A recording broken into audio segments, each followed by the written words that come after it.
Have you ever caught yourself pausing before you stand up, just to make sure your legs will cooperate? Maybe it happens when you're getting out of your favorite chair. You put your hands on the armrests, you hesitate for a second, and you think, okay, here we go. Maybe your knees complain, your thighs feel weaker than they used to, or your balance feels just a little unsure. Bending down to tie your shoes, stepping off a curb, climbing a few stairs, things that were once automatic, now demand your full attention. If that sounds familiar, I want you to know something right away. You're not just getting old.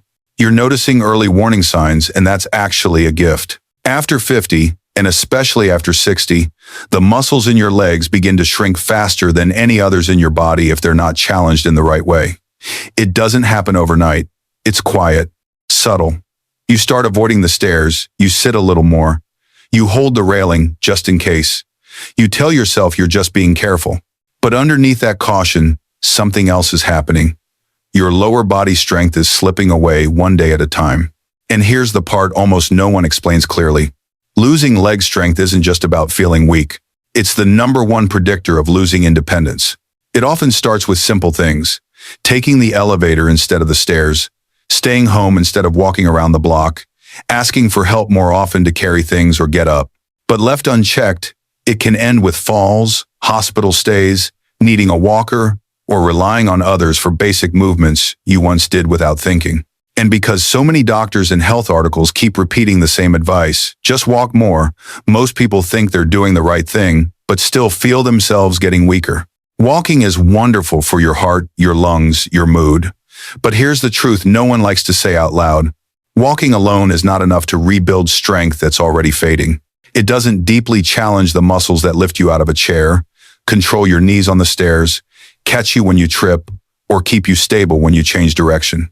For that, you need something more targeted, not harder, not more painful, just smarter. In this video, I want to introduce you to 5 at-home movements that do something walking simply can't. They rebuild leg strength, retrain your balance system, and restore control from the ground up. These aren't flashy or fancy. You don't need a gym, machines, or even a lot of space. But they are designed to wake up deep muscle chains that have been half asleep for years. If you stay with me to the end, you're going to walk away with a simple, powerful routine you can start today, one that doesn't just work your legs, but helps protect your independence. Let's begin with something that might feel unfamiliar at first, but is actually one of the most natural human positions in the world. Imagine, for a moment, a time before chairs existed, before couches, office chairs, car seats. How did people rest? How did they cook, eat, talk, work on the ground? In many parts of Asia and other traditional cultures, they still use that same posture today, a deep, relaxed squat close to the ground. To the modern Western eye, it can look impossible. Hips low, heels flat, back upright, like a human tripod resting effortlessly over the feet. But this ground hold position isn't a circus trick. It's a built-in feature of the human body that most of us simply stop using. When you ease yourself into a deep ground hold or even a partial version, you are doing far more than bending your knees. You are waking up a full network of muscles and joints that modern life tends to shut down. Your glutes, the stabilizers around your hips, the muscles in your ankles and feet, your core, even the pelvic floor that supports your organs and helps with balance and bladder control. And something else important happens. Your nervous system learns what to do when you're low to the ground. Most dangerous falls happen not when you're perfectly upright and stable, but when you're in a compromised position, reaching for something, turning, stepping down, or falling toward the floor. If your brain has never practiced controlling your body in low positions, that's when panic and chaos can take over. The deep ground hold teaches your brain and body how to manage you down there, calm, stable, and connected. You don't have to drop into a full Asian squat on day one. Even a shallower version, supported by a countertop or chair, begins to open your hips, flex your ankles, and decompress your spine in a way chairs never will. Many people also notice improved digestion and less low back tightness as they practice, because this posture naturally massages your abdominal area and realigns the pelvis. To explore this safely, stand with your feet a little wider than your shoulders, toes turned slightly outward. Hold onto a sturdy surface if you need it. Slowly lower your hips as if you're trying to sit on a very low stool. Don't worry about going all the way down. Let your heels stay grounded. or place a rolled towel under them if they want to lift. Rest your elbows gently on the insides of your knees. Bring your hands together if that feels comfortable, and let your chest stay lifted. You might only hold this for 10 seconds at first. That's okay. This isn't a test. It's a conversation with your body. Over time, those 10 seconds become 20, then 30. And each time you do it, you remind your brain, I can control my body, even down low. I'm not helpless there. Once you've experienced that grounded position, it's time to focus on something more specific. The front of your thighs. Think about the last time you stood up from a chair. Did you push with your hands? Did you rock forward? Did your knees feel like they were doing all the work while your thighs stayed strangely quiet? That's often a sign that your quadriceps, the large muscles in the front of your thighs, aren't fully doing their job. These muscles are the main drivers of knee extension, which is a fancy way of saying they help straighten your leg and lift you up. After 60, it's incredibly common for people to unconsciously protect their legs by avoiding stairs, hills, long walks, or squats. The brain starts relying on shortcuts, using the arms more, taking tiny steps, or moving less. The quads quietly weaken, the knees feel less supported, and every step begins to feel uncertain. One of the safest, most effective ways to wake these muscles back up doesn't require standing at all. You can do it sitting in your chair. Sit tall in a sturdy chair with both feet flat, knees bent at about 90 degrees. Place your hands lightly on the sides of the chair or in your lap. Now, slowly straighten one leg out in front of you until it's almost fully extended.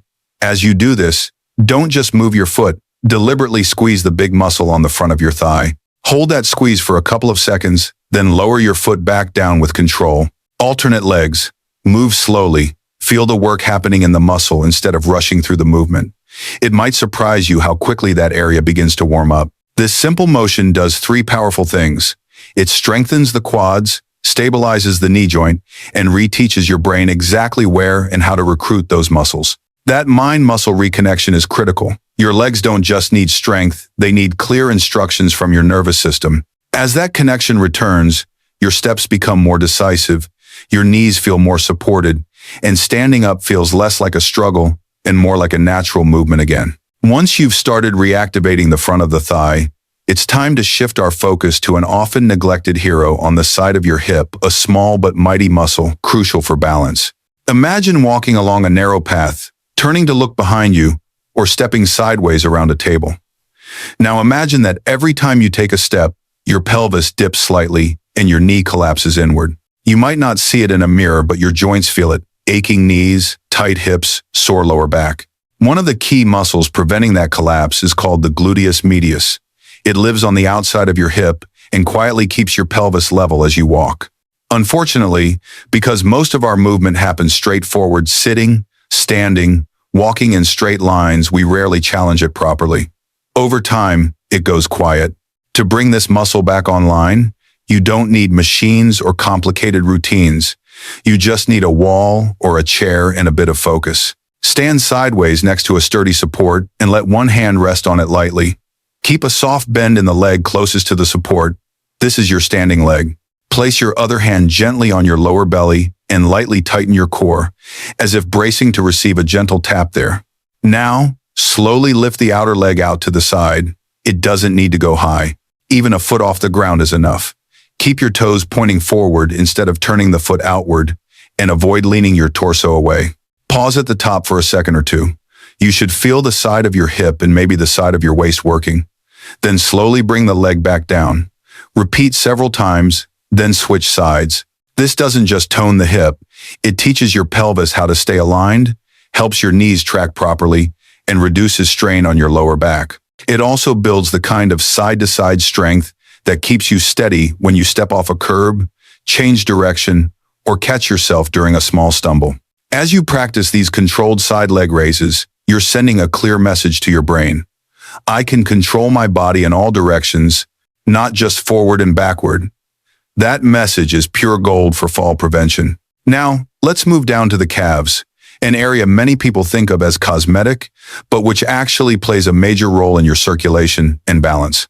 Every time you take a step, the muscles in your calves squeeze and release, helping push blood back up from your legs toward your heart. That's why these muscles are sometimes called your second heart. When they're strong and active, your feet feel warmer, your legs feel lighter, and you're less likely to experience swelling or that heavy, dragging sensation. But when those muscles weaken from too much sitting or too little movement, blood and lymph can pool in the lower legs.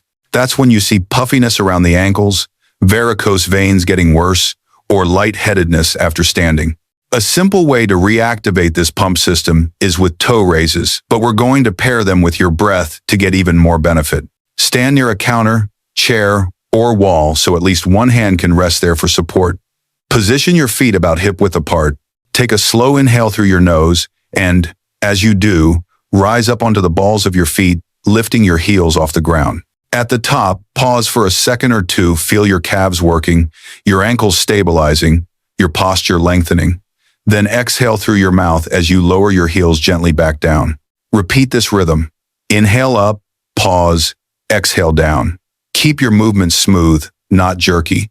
You're not bouncing, you're rising and lowering with intention. This simple pattern stimulates the calf muscles, encourages blood flow, and trains your balance system at the same time. Each time you rise up onto your toes, your body has to make micro adjustments to keep you upright.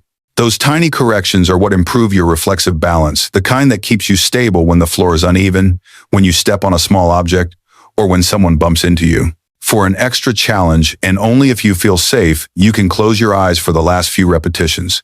Suddenly, your ankles, calves, and brain have to communicate even more clearly.